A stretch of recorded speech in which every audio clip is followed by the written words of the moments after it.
যখন দিয়েছি, রক্ত আরো দেব।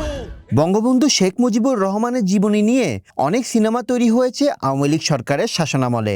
স্বাধীনতার সংগ্রাম, সেগুলোর মধ্যে সবচেয়ে আলোচিত সিনেমার নাম মুজিব, একটি জাতির রূপকার। পশ্চিম পাকিস্তান আর পূর্ব বাংলা, বাংলাদেশের বিএফডিসি ও ভারতের জাতীয় চলচ্চিত্র উন্নয়ন কর্পোরেশনের যৌথ প্রযোজনায় তৈরি হয়েছে সিনেমাটি। বাংলাদেশের চলচ্চিত্রের ইতিহাসে সবচেয়ে বড় বাজেটের সিনেমাটি বানিয়েছেন ভারতের প্রশংসিত নির্মাতা শ্যাম বেনেগাল।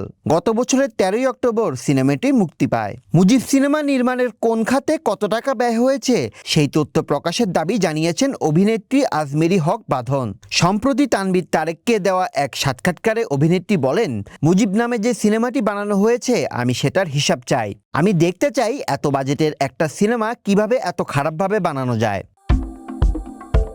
বৈষম্য বিরোধী আন্দোলনের পক্ষে শুরু থেকে সোশ্যাল মিডিয়ায় সরব ছিলেন বাঁধন। পরবর্তী সময়ে ছাত্রদের পক্ষে রাজপথেও নেমেছিলেন। আওয়ামী লীগ সরকারের পতনের পর ওই সময়ের অনেক দুর্নীতির তথ্য এখন সামনে আসছে। বাঁধনের দাবি, মুজিব সিনেমাও রেহাই পায়নি এই দুর্নীতির করালগ্রাস থেকে। তাই তিনি এই সিনেমার খরচের হিসাব দেখতে চান। বাঁধন বলেন, কোটি কোটি টাকা বাজেট নিয়ে কি সিনেমাটা বানালো, সেই টাকাগুলো কোথায় গেল, এই হিসাব তো আমি দেখতে চাই। আমার খুবই কষ্ট হয়েছে, দেশের টাকা দিয়ে বানানো, আমাদের ট্যাক্সের টাকা দিয়ে বানানো সিনেমা যা ইচ্ছা তাই একটা বানিয়ে দেওয়া হলো। মুজিব সিনেমার টিজার ট্রেলার নিয়ে নানা সময়ে সমালোচনা হয়েছে, আলোচিত হয়েছে বাজেটের বিষয়টিও।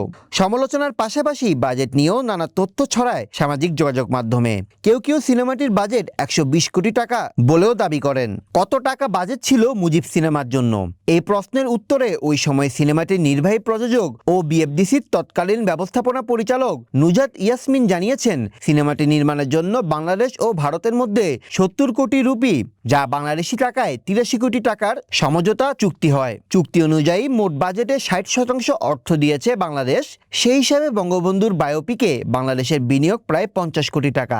অন্যদিকে বাকি 40% অর্থ ভারত বিনিয়োগ করার কথা, বাংলাদেশি টাকায় যা 33 কোটির বেশি। এদেশের মানুষকে মুক্ত করে ছাড়বো ইনশাআল্লাহ।